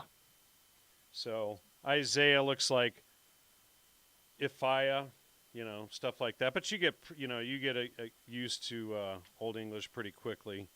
Your brain will start picking it up. When my son was like 7 or 8, he really loved reading the 1611 Bible. Well, I mean, that's the thing, is we want, it's really tradition that sort of moderates all these factions to some degree, and we want to believe that tradition is corrupted. There's nothing to tradition, but tradition sort of is common sense too. It's something to say, well, why why is this not just a fad? Why are we? And so the impression that I tried to make is that this isn't just a bunch of ne'er-do-wells coming from the outside doing this to be picked up by pilgrims or Puritans or whatever, that there is scholarship behind this. This is a well thought out thing. Well, let's talk about that. I'm glad you brought that up because what was it? Almost 4 years ago, 3.5 years ago, I did a series on Salem showing that the pilgrims weren't Christians, that they only used the first 5 books of the Tanakh, or the first 5 books of the Old Testament. But this whole Salem thing, they've whitewashed that the pilgrims weren't Christians, and for the last nearly 330 years, the Christians have taken the blame for the actions at Salem when it was really human experiments going on at Harvard. From what my research found, they were doing inoculation experiments, and Cotton Mather was the grandson of the guy that founded Harvard. He was Benjamin Franklin's mentor. He was in charge of the Salem witch trials, and they found, 17 or 19 bodies in Ben Franklin's basement, and people can look that up. It'll pull it right up to the Smithsonian Institute website, and you'll get a nice whitewash article there that plays down why there were 19 skeletons buried in his basement. But, it looks like that they were doing human experiments and whatnot. And we were talking about that one day. I don't know if that made it to one of the podcasts, but you were asking me if I knew anything about the people that at Salem and the Plymouth Rock and stuff. I said, well, oddly enough, I had actually been to the city and the place where this all started. This wasn't something I had planned to do, but the whole movement was started by William Bradford. And you asked me to do a little bit research, and I found a paper on that showing that the religious persecution that we all adopt as Americans as being licensed to reinvent the church, the religious persecution was basically Bradford didn't want to wear a surplice anymore. So it looks like it was 1,200 pieces of bone from at least 15 people.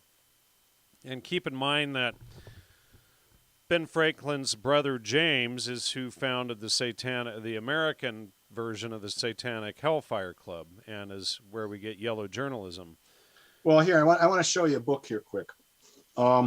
This is Oxford. I mean, if you want to look at the gold standard of books, supposing, and they've published some crap too, but Oxford University is considered the gold standard of publishing. Well, this is Oxford University Press. There's Oxford on the top.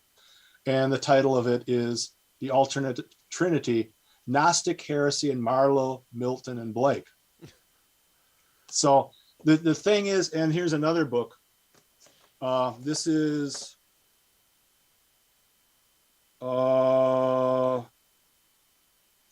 published. This is a scholar. It's McFarland. I don't know what the university behind it is, but this is the English Reformation. And if you see here, Bogomil Cathar influence on Wycliffe, Langland, Tyndale, and Milton. I can't read backwards. Milton. Okay, so the thing is who are these guys? Well, Wycliffe and Tyndale are the original people who tried to write the book, the English Bible.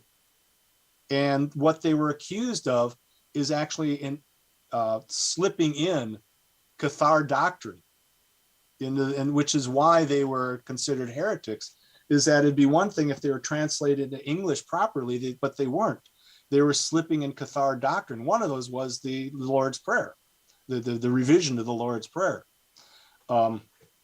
It's not like this stuff isn't known about. It's most of the stuff that I've been finding is just nobody's connected the dots. It's all there. People have done the research. Karen. I guess the thing that I've kind of been going back to Codex Sinaiticus, where I guess if I could kind of summarize based off of the research that you sent me, Steve, because you sent me that lecture series that I went through, the whole thing. And that was basically his conclusion. Why don't you give the name of the lecture series for the audience? Wasn't it the case against Sinaiticus? Yeah, it was one of the, yeah, when I research stuff, I actually do try to give the alternate point of view some credibility.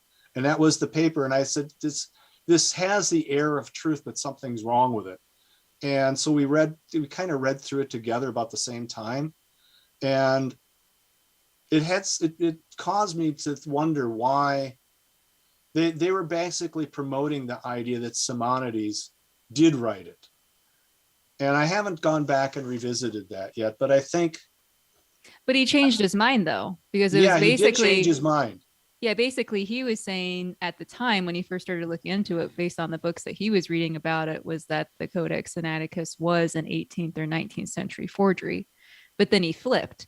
Exactly. And then he has like 4 more lectures after the series you sent me. The one you sent me, I think, had like 5 or 6.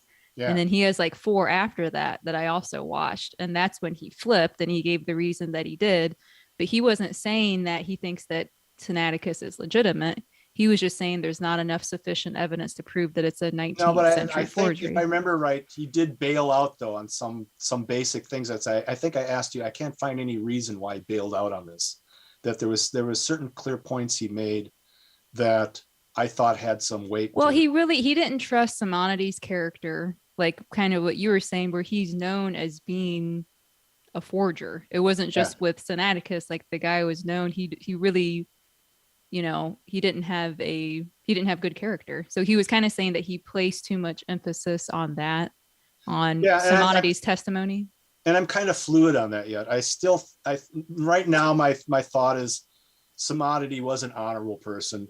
He just was up against the Ottoman Empire, and he kind of was weighing: do I get killed for doing this? Do I save the text and risk? And so in Greece, a lot of people still look at him as a hero. That I think that's probably the better explanation, that he was up against an Islamic empire that would have not only killed him, but basically destroyed the books, which we know that Islam does that. There was a whole valley of statues and stuff that they destroyed, going back to Babylon and things. They don't like something, they get rid of it. So I think Simonides really legitimately was looking back and saying, to who do I owe my allegiance to? Do I save these texts? The book maintains he buried them all somewhere to be found at a later date, but some of them did get out. So you think that he was trying to do something? I think he was trying to do something honorable. Okay. But it was the holy lie, I guess. I don't know. The holy lie. I think he just couldn't. I don't think he could find his way out of it. I don't think he could find a way of saving the text without. If he admitted the texts were real, then he was breaking Islamic law. But do you think for him to go through? But the question, like we mentioned earlier, is did he go to the Sultan and get Islamic approval for the text? And then this is where I would not Simonides. I would say Tischendorf almost had to go get. How did It's not Simonides, because I think Simonides was legitimately trying to run a fraud, to kind of a 3-card Monte type thing. Which cup is the real thing under? But I can't see how Tischendorf left the Ottoman Empire, which nobody seems to be asking for some reason. I think that is the crucial problem here. How does Tischendorf leave the Ottoman Empire with the entire Codex Sinaiticus without the approval of the Sultan? Yeah. How does he do that?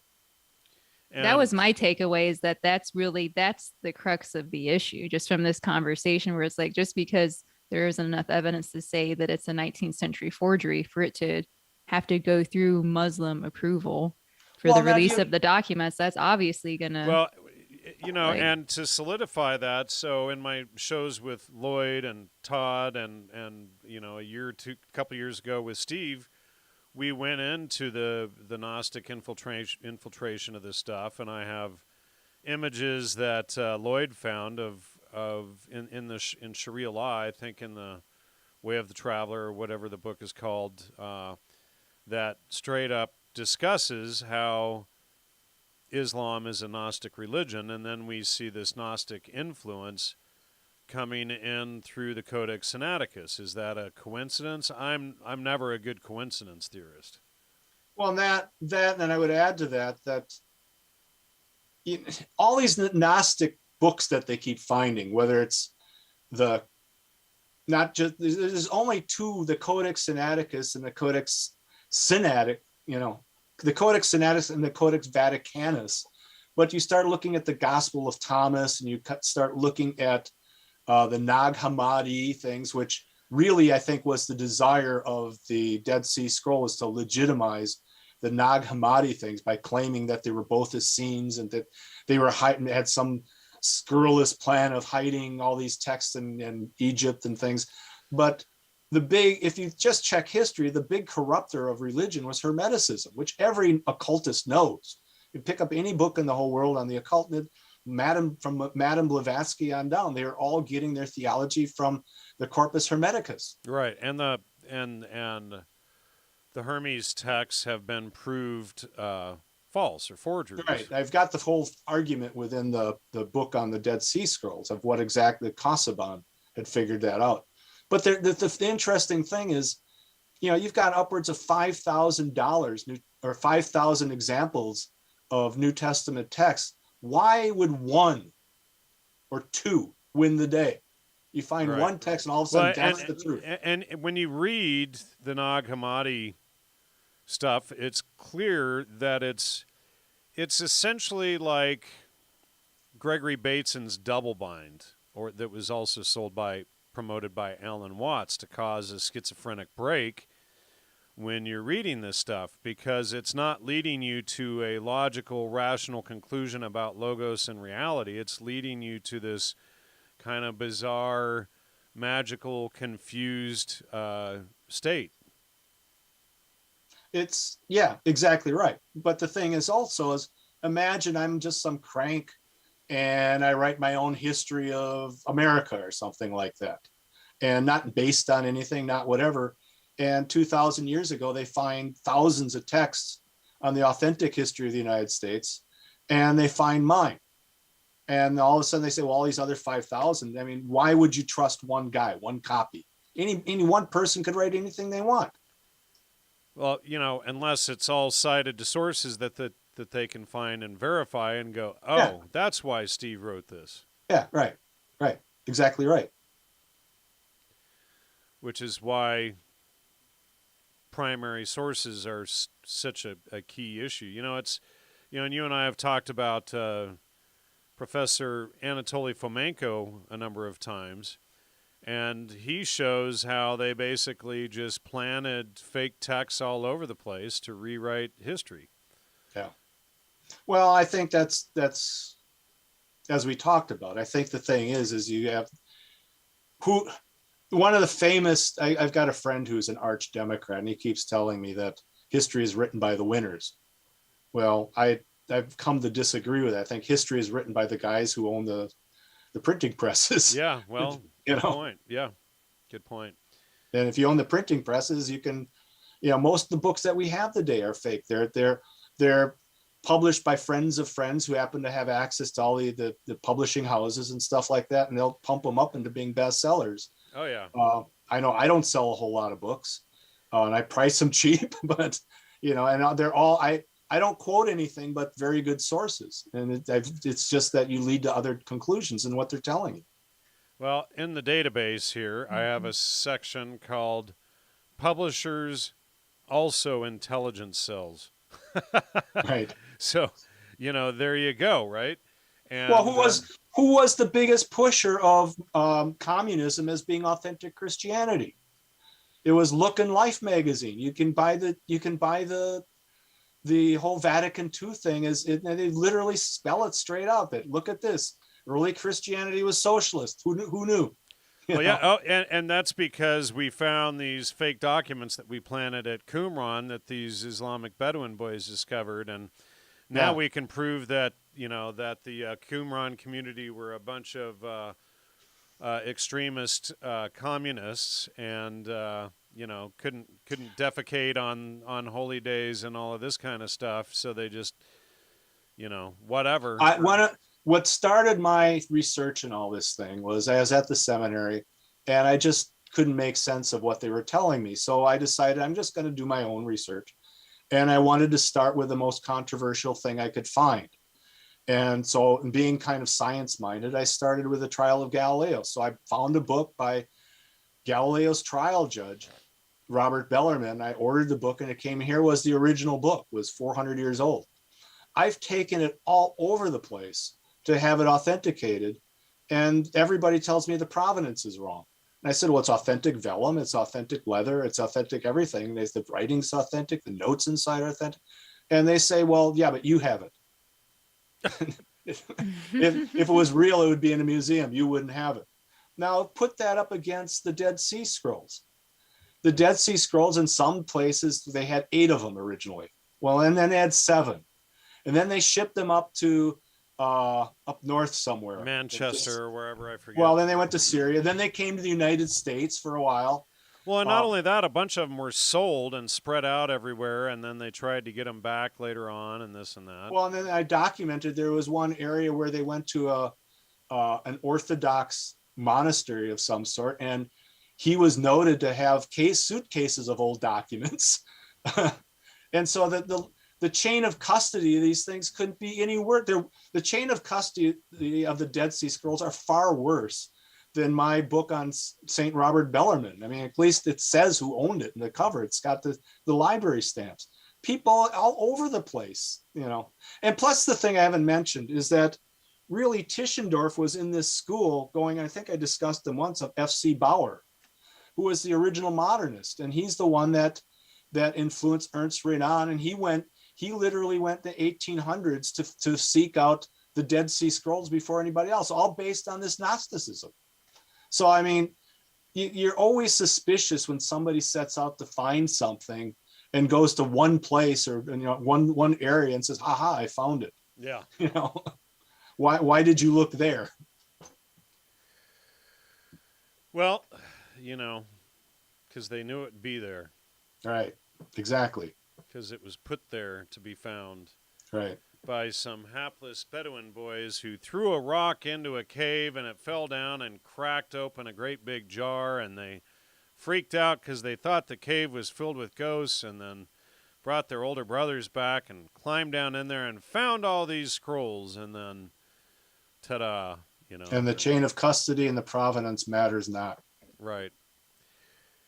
Yeah, it does get pretty ridiculous, so... Anyway, anything else we want to add, or is that a good place to wrap it up? I'm here as long as you want me, but I could wrap it up at this point if you want. My back is getting stiff. Kieran, anything you'd like to add? I think that was a better camera. I look terrible on this. Yeah, I didn't. White. I didn't do my hair this time, so it's like okay. I got the light Yeah, it's kind of. I'm not that white. Bleeding out. Are you sure? No. Yeah. Well, I talked to you, Farrah. I don't think I'm white. It's funny. Yeah, you have said that before. Oh my gosh. I didn't really have anything else to add. My biggest thing was thinking about the diatessaron when you said that in the email, and then. Oh yeah, no, that's a good point to bring up. Is that here it is. I should have said this before when you asked. The diatessaron wasn't known about until the late 1800s. Nobody knew about it. They knew about it, but they didn't have it. Okay. So here, and to some degree, you might say it's a little bit heretical and stuff like that. But it has another path. It goes to the Church of the East, has nothing to do with Western Christianity. It's got its own heritages and all this other stuff. Western Christianity knew nothing about it. They knew somebody had written it, Tatian had written it, but they never saw it. And it's even mentioned in these books I'm reading that they wish they had it because maybe it would prove something. Well, now we have it. And what it shows is that the very books that Tischendorf says are not original to the Bible are in the diatessaron. He's quoting these chapters of Mark that he said aren't original. Well, where did they get it from then? Yeah.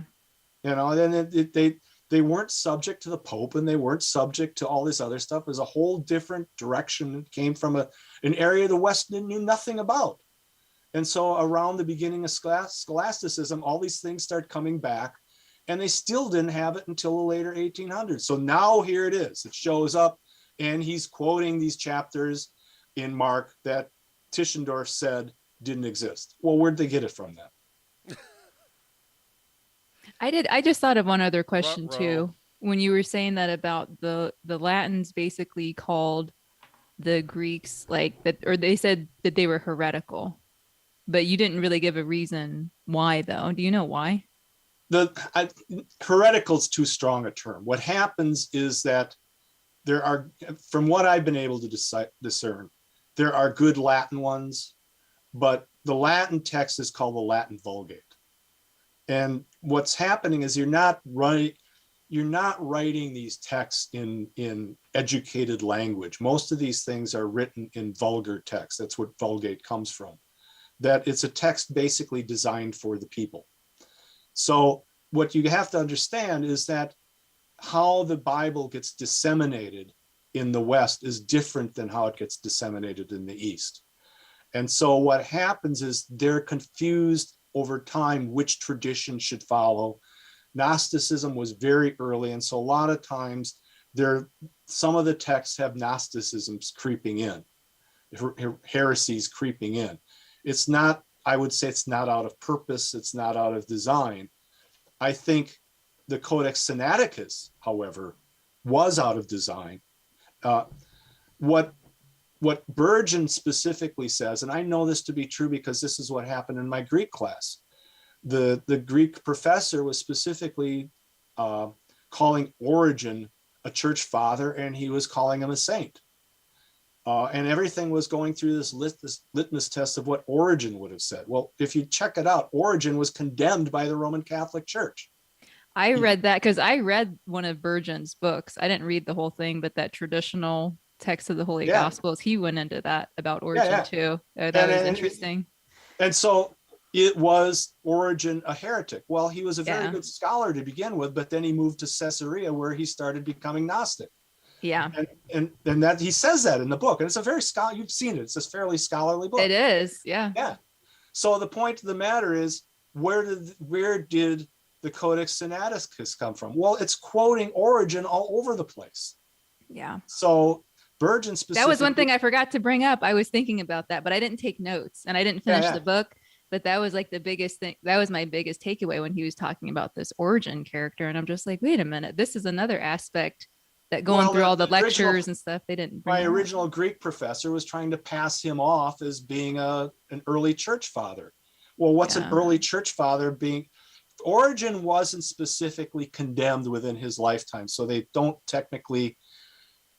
condemn somebody as a heretic that was never told that he had to clean up his act. So Origen was never told to clean up his act, but later on, his teachings were condemned as heresy. So was Origen a heretic? Technically not, but his teachings were. Yeah. And so, and what Burgon insists, and I've read most of all Burgon now, specifically says is that all these are from the school of Origen. Yeah. And Origen was, by the end of his life, had converted to very Gnostic ideas like the pre-existence of souls and, very Platonic kind of things.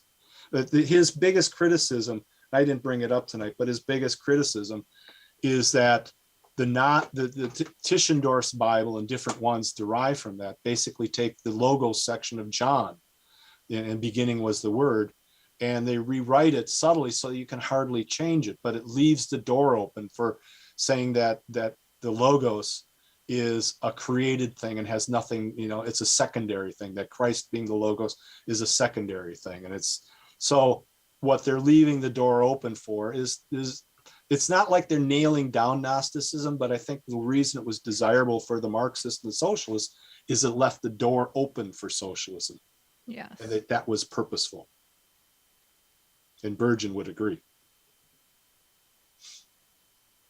So I hope I haven't gone off too deeply, but I think, as you know, and as you having read the text, I think that I'm not quoting things out of thin air. I'm quoting things. No, you're not. I mean, that's why I took the time to interview you. It's you're one of the few people, I mean, when you get into religion in general, people get so dogmatic, and I even learned from you that isn't necessarily a bad thing. Like dogma, we say that But Dogma just means teaching.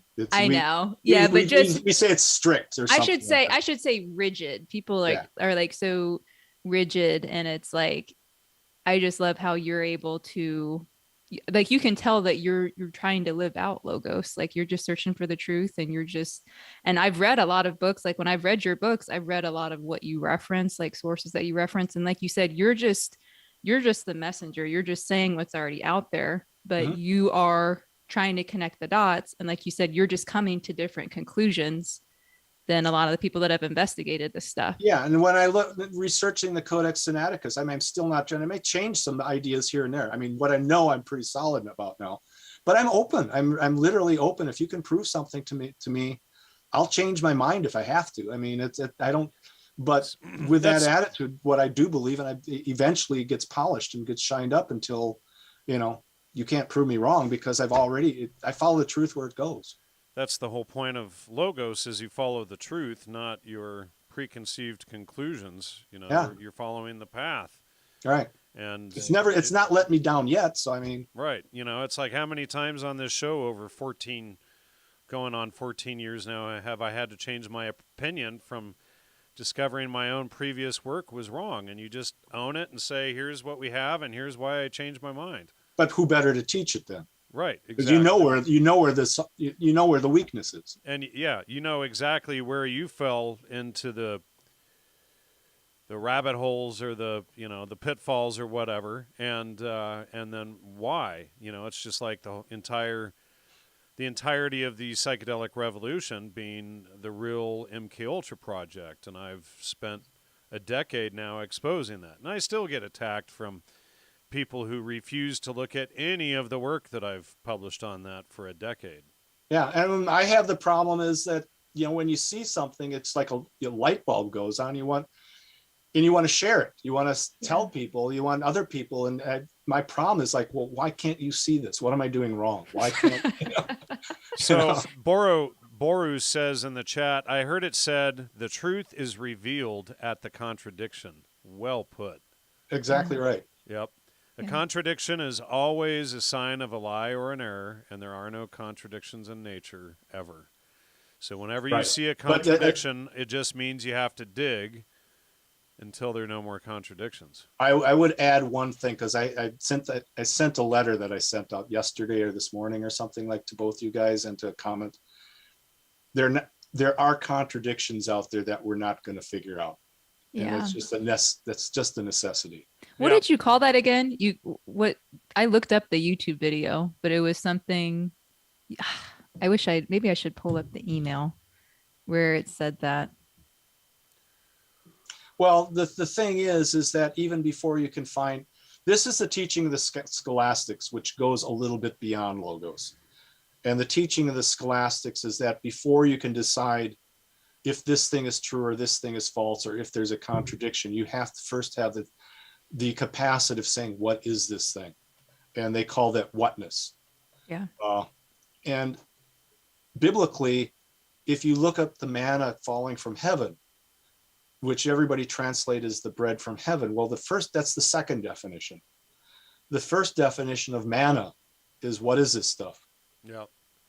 Well, and then that's where the psychedelic revolution, MKUltra people and guys like Dan Merker, et cetera, jump in and then say, it was mushrooms, Yeah. And no, it's making a philosophical point that somewhere the mind has the ability, and I've not found a good reason or good explanation for it, and I don't think anybody did. I look at a ball and I know it's a ball. What's the mental process for doing that? And before I can decide if this ball is a contradiction or not, I have to have this prior talent of being able to discern whatness. And so if all I did was take, this is a contradiction, this is not a well, that's not much more than a computer can do. But only man can look at something and say, I know this is genuine. Yeah. I know the heart of this. That's person. what the epiphany is, right? Yeah. I know, eventually I can look at Kieran. I just see a very genuine person. All this kind of thing. And if you look up in the Bible, when it talks about the Spirit of the Holy Spirit, it always talks about the Spirit of truth.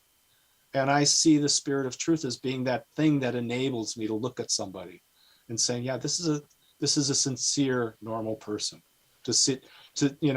Not to get into racial stuff, but beyond race and beyond gender, and saying, I see a sincere person underneath. I see something worth being holy. I see something worth being revered, or something, that kind of thing. And that's not a talent that you can learn. I mean, you maybe get better at it somehow, but it's got to be, and that's literally what baptism was supposed to give you originally. Yeah. This ability to see. Well, and to wash your past sins away so that you could start fresh and see and walk that path of logos. Yes, well, that goes into what I think the original sin was. I think the original sin was literally this egocentric predicament that I don't know what's over there. Well, if you believe... Yeah, well, Gnosticism, or the denial of reality, like we discussed before. There's nothing over there. Right. It's right. All a figment of your ocular nerves, and you are God. And what they're discovering now is the eye literally is a portion of the brain. And Steve, you're just a figment of my imagination. This whole conversation, Steve and Karen, was me talking to myself. There's your primacy of consciousness point of view from the Gnostic leftists and the deniers of reality. And Steve and Karen, you don't have any of your own agency. It's all just me. I'm me. And there's only one thought and one philosophy because it's all me. If that's not the most egoic, narcissistic horse crap you've ever heard in your life. But that's what they're peddling. But that's what they're peddling. And the denial of reality is you and Hans and I and Kieran exposed on the last couple shows is schizophrenia. So, well, I warned you when we started this was going to be a 2-hour lecture. So, well, there you go. We're at 2 hours and 1 minute. We should probably wrap it up here. I did want to say I found it. It was Gödel's incompleteness theorem. That's what you wrote. That's really when you sent that last email. I'm like, oh, I need to look into that. And I'm probably the only person in the world, I think, that has said that Gödel's incompleteness theorem and Occam's razor and Heisenberg's uncertainty principle are really the same theory. I know. I was like, okay. And I think it is. It's based. Gödel's incompleteness theorem just says you can't. Did you look it up? I did, and then I didn't have time to watch it. I was going to, but that a complete theory, a perfect complete theory that is necessarily false. And he's proven mathematically that you need that thing you need that whatness from the outside. You can't just tie everything up and put a ribbon around it. There's always something beyond just the binary true, false, yes and no. There's something outside that I wrote a paper for about 10 years ago. Somebody had this on the internet saying this was a proof of God, not understanding what he was saying. And I refined it for him that it actually, I think, is also another way of saying the ontological proof, which most people don't know. Do you know the ontological proof? Well, when you sent me the Philosophia Perennis, that's kind of when I got more into understanding what ontology was. I didn't really know what that meant until then. The ontological proof basically says, because scholasticism really goes back all the way before even the scholastic time. And one of the early scholastics was Anselm of Canterbury, another Anglican. And he came up with the ontological proof, which is logically perfect, but everybody thinks it's crap. Okay, and what his ontological proof is, I think there is a God, therefore God must exist. And you go into it and you think this can't be right. But he's not talking about reality. He's not talking about you or me. He's talking about that you need this other thing. You can't just compare this against that and say this one's right and this one's wrong. You need that third thing out there to prove which one's right and which one's not. So if you take all supreme truth that there is in the world, somewhere you have to say, I cannot know which one's right and which one's wrong unless I somehow know intuitively the supreme of most truths, and that must be God. Wow. Otherwise, my reasoning would be completely void and crap. So if you look at Anselm's ontological proof, you now can see that that is really Gödel's incompleteness theorem. That's really Occam's razor. That's really Heisenberg uncertainty principle, that there's only certain things we can understand. But in this idea of comparison, comparing A against B makes no sense unless you can say they're both aspiring to some perfection. And being, we're talking about the highest of all perfections. We wouldn't know ultimately what's right or wrong unless that third perfection exists somewhere. Do you think that that also relates to when you've spoken about prime matter and how it's like digging too far into the details, how that like leads into insanity? Yeah, well, prime matter was an ancient, what would you call it? It's not a creation, but somehow they believe that the world was tied together with a matter that was just before existence. It wasn't really, it was somehow thought, it was somehow real, it was, but you couldn't quite put your finger on it, if that makes sense. It was something, and so when Aristotle came up with all his Aristotelian formulations, he insisted that somewhere there had to be this concept of prime matter. So when early scientists started looking for prime matter, they kept finding stuff. Well, now when scientists look deep, like Heisenberg looks deep, somewhere they just find chaos. Well, is it chaos? Is it chaos? Or is it prime matter?